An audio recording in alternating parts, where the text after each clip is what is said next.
Here's if you don't like people judging you for your sign, find a historical figure you have like a similar birthday with. Keep that name in your back pocket. I went on this bad date once, and this girl was like, Capricorn, we're never gonna work. They're like absolutely terrible. There's like never been a good one. I was just like, wow, it's a shame you feel that way about the great Dr. Martin Luther King. Fellow Capricorn, historically not terrible person. Do you believe in the stars but not civil rights? You're right, we're not gonna work, okay?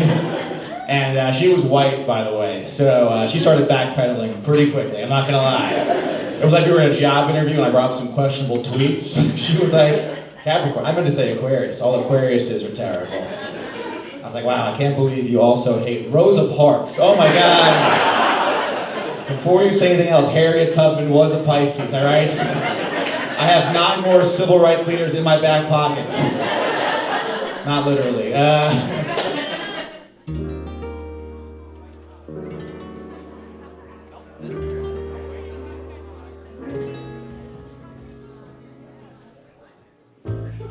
Alright, it's new anyway. Sweet. Oh, yeah.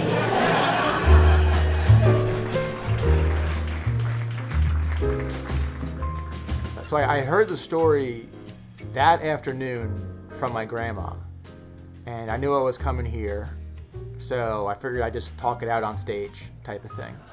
Yeah, I was talking to my grandma, and she was telling me about her cousin that was a priest. And he was a priest for like 10 years until he got the seminary's housekeeper pregnant.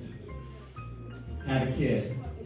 And then he had 2 more kids with a woman that he married 5 years earlier as a priest, to like a different man. And at first I was like, wow, this is like the worst priest ever. But then I was telling myself, I was like, in the grand scheme of Catholic priests, this guy's not that bad, you know? He was having consensual, non-statutory rape sex with women. Didn't believe in contraceptives or abortion. As far as Catholic priests go, this guy's like top 3. He's like fucking crushing it. Alright, it's new anyway. And I knew I had that like new joke energy where you're just happy to be saying something different on stage as opposed to like the parts of your act you've told a million times.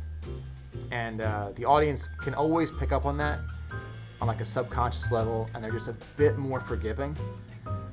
And I was aware of that, and I didn't have a big out, but there was enough there that I just started rewriting the joke. I never heard of this guy. So I said, what's the book about? It's autobiography. She goes, it's about how he used to be a Catholic priest. And I was like, oh shit. There's only so many reasons why someone was a Catholic priest in the past tense. There's only so many reasons why someone used to be a Catholic priest. And the more alive that person is, the worse those reasons are, alright? People are typically Catholic priests until they die or get featured on 60 Minutes. Yeah, so like once I start feeling loose up there and know I could take a joke on stage and get like guaranteed laughs at certain parts and have like an out just in case I don't get a laugh, that's when I really start throwing shit at the wall.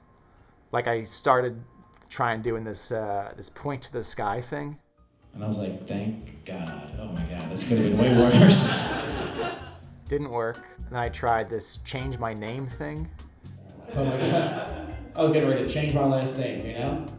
But I was curious more. I was like, one pregnant cleanly, that's a short book, you know? What else is in there? That's a pamphlet, that's not a book. Didn't work.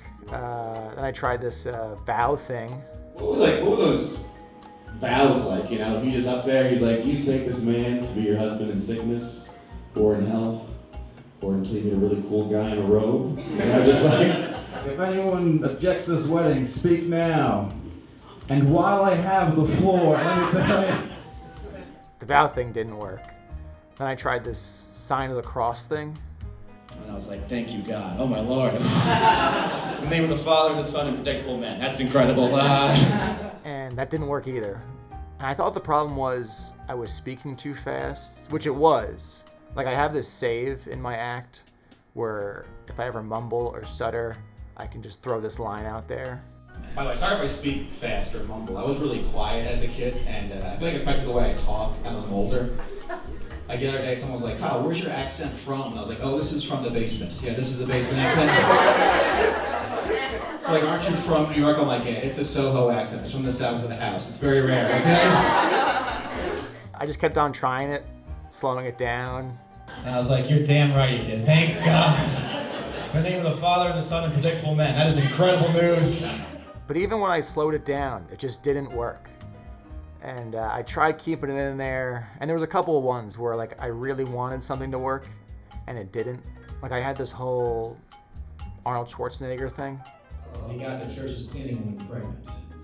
And I was like, thank God. Oh my God. Well, that's a pretty short book, just about getting like one cleaning woman pregnant. Like that's like Arnold Schwarzenegger's documentary. Like who really gives a shit? Any more details? And he's like, well, he also got this other woman pregnant and 2 kids with her. Like, oh, how'd they meet? Like, he met doing pre-Cana as a priest for her first marriage. Yeah, so then I realized the whole he married as a priest and pre-Cana thing were just as confusing. So it's just all about finding a simpler way to say something. He's like, well, she had 2 more kids with the woman he met during his time as a priest while officiating her first marriage. Yeah. I was like, oh, this guy wasn't a priest, he was a pimp. This guy. Let's name this book, Priesting Ain't Easy. This should be an HBO miniseries. This sounds incredible. Best place to try new jokes or new parts of jokes is here doing late night at the comic strip. We do something at the comic strip that I don't think any other club, I know no other club in the city does this, but I don't think any other club in the country does this. We do what we call late night comedy, which is comics that are passed to work here. They work here regularly, but they show up now, they show up tonight, and they do 5 minutes each. They bring each other up, and some of them will work on new stuff. Some are working on sets that they're gonna do on late night, on Kimmel, on Fallon, and however, whatever shows those are. So they come up and work on those, and if you guys stick around, it keeps them from having to go to like some bullshit open mic at a bar or a coffee house or whatever that is. You guys have been a real audience. Late night is 4 or 5 comics at the end of a 2-hour show. And sometimes I go first, but a lot of the time it's actually just me closing out the show, going last.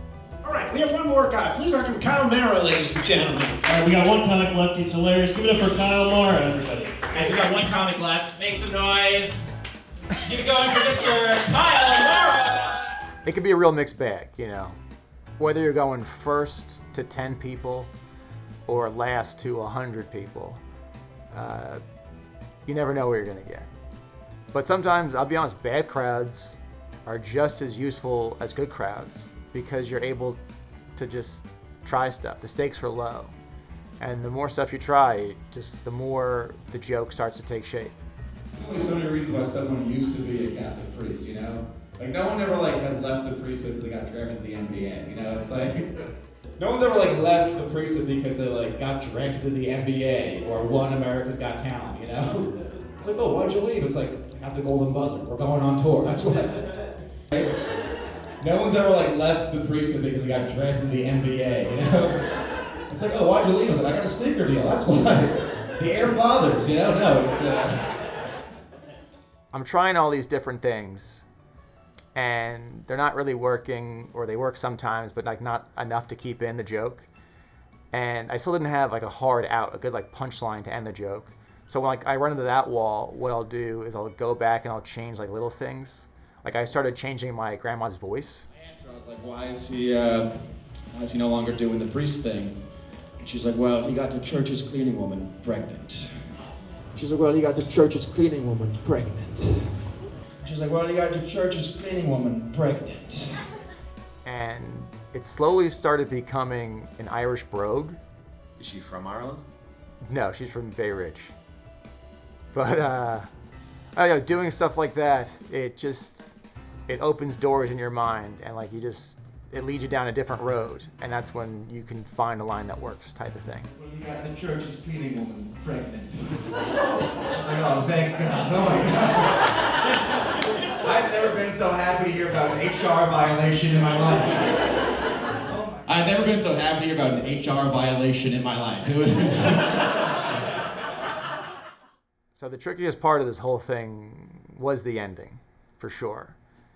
Even from the beginning, it was tough. I was saying all these like convoluted, divisive things for no reason. Like I was saying stuff like, He was having consensual, non-statutory rape sex with women? Didn't believe in contraceptives or abortion? He's like a top 5 Catholic priest, okay? This guy should have been Pope, okay? You know? Only kids he sent into therapy are his own, you know? Not some little altar boy. and I'm not trying to be offensive, and I'm not saying crowds are easily offended. I think that's kind of like a myth. But when you say stuff like that on like a subconscious level, people turn off, and because you're reminding them of like terrible things happening in the world. So you have to say something funnier than the terrible things you just reminded them of. Like at one point I was doing an ending that had to do with like a plane crash part of the story. He also survived. He was a sole survivor of a plane crash in the mountains in Canada. So I think he just proved God is extremely forgiving. That's what he proved. That's a big get from that one. Or you can just like talk to your grandma and find out God is very forgiving. That's what you can do. I'm not close on that one. Never mind. Can't do that. I'm the last comic. I'm doing some new stuff. Okay. I have this hostage situation. I'm gonna milk it. So I'm still looking for an ending, and I went back to the beginning of the joke where I was talking about how this guy is terrible, or he's like the worst guy ever. And at first I was like, wow, this is like the worst priest ever. And then I remembered I had this astrology joke where I refer to one of the characters in it as terrible. And this girl was like, Capricorn, we're never gonna work. They're like absolutely terrible. There's like never been a good one. I was just like, wow, it's a shame you feel that way about the great Dr. Martin Luther King. Fellow Capricorn. So it seemed like the perfect time for a callback, which is just like when you refer to an earlier joke. She's like, Orly's the worst priest ever. I was like, I don't know, this guy was having consensual relations with adults and didn't believe in any type of like contraceptives or birth control. I think this guy, as far as Catholic priests go, he's like top 5. You know, he's I think he could have been Pope if he's sucking out, you know? And she was like, no, he's like legit terrible. I was like, he's not also a Capricorn, all right, calm down, man. And she was like, no, he's like actually terrible. I was like, he's not also a Capricorn, all right, calm down, you know? He could have. That was nice. Anyway, see what you did there, Kyle. That was clever. Then it's just a matter of putting it all together, you know, like bringing your camera everywhere, hoping the crowd is good. But even in prime conditions, a million things can go wrong. Like it's hard going wire to wire. Like you can have audience walk out on you. You can have a comedian friend kick your tripod out of focus. Yeah, then sometimes the waitstaff drops the checks on you and everyone's, you know, going for their credit card, doing mental math, and they just completely shut off on you. What's going on? I think there's a hard drop off right here. No, it's all right. I don't care. It's only my career, my dreams. Anyway. There's a million things that can go wrong. What's to say? I was late to work that day. Oh my God. Ding dong. Sorry? Ding dong. Is he drunk or foreign? What was that? I didn't catch that at all. He cheers me, so he's drunk and Irish. Anyway, No, he's English. he's English. All right, same shit. No one cares. And eventually, after, you know, weeks, months, the stars kind of align, and you get it. I love history. I think family history can be just as interesting as regular history. Like I recently found I have a relative I'd never heard of that wrote an autobiography, and my grandma was telling me about it, so I asked her, I was like, oh, what's the book about? And she's like, well, it's mostly about how he used to be a Catholic priest. I was like, oh no. There's only so many reasons why someone used to be a Catholic priest, and the more alive that person is, the worse those reasons are, alright? No one's ever like left the priesthood because they got drafted to the NBA, you know? It's like, oh, why'd you leave? It's like, I got a sneaker deal. Yeah. These are the Air Fathers. Check them out. People are Catholic priests until they die or get featured on 60 Minutes. So I asked her, I was like, why is he no longer doing the priest thing? And She was like, well, you got the church's cleaning woman pregnant. I was like, thank God. I've never been so happy to hear about an HR violation in my life. You know, your coworkers have been messing up for like upper management to hear about a pregnancy scandal and be like, wow, finally, some good news, thank God. But I was curious. I asked, I was like, it's like one pregnant cleaning lady. That's a bit of a short book, you know, a light read. What else does this guy do? And she's like, well, he actually had 2 more kids with a woman he met during his time as a priest, back when he officiated her first marriage. I was like, oh my God, this guy wasn't a priest, he was a pimp. That is horrible. Let's think of this book, Priesting Ain't Easy, Jesus Christ. And it was Easter Sunday, my grandma was telling me this, so my whole family listened to the story, and my cousin, he goes, oh my God, we're related to like the worst priest ever. I was like, this guy was having consensual relations with adults and didn't believe in contraceptives. I think as far as Catholic priests go, he's like top 5. If he stuck it out, he could have been Pope, let's be honest. And he doubled down, he goes, no, he's like legitimately terrible. I was like, listen, he's not also a Capricorn. All right, calm down with that. All right, that's the end of that set.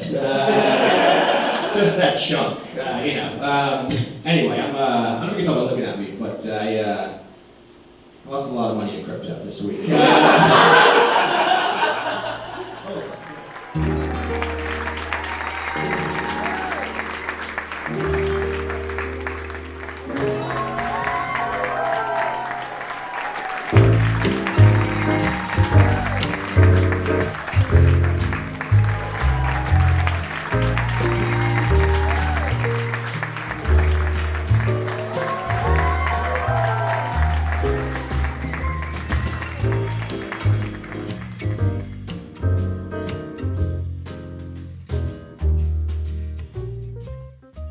Yeah, at one point I was so in the woods with like the whole not having a punchline and changing little things.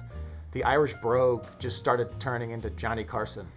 He actually had 2 more kids with a woman he met during his time as a priest, back when he was officiating her first marriage.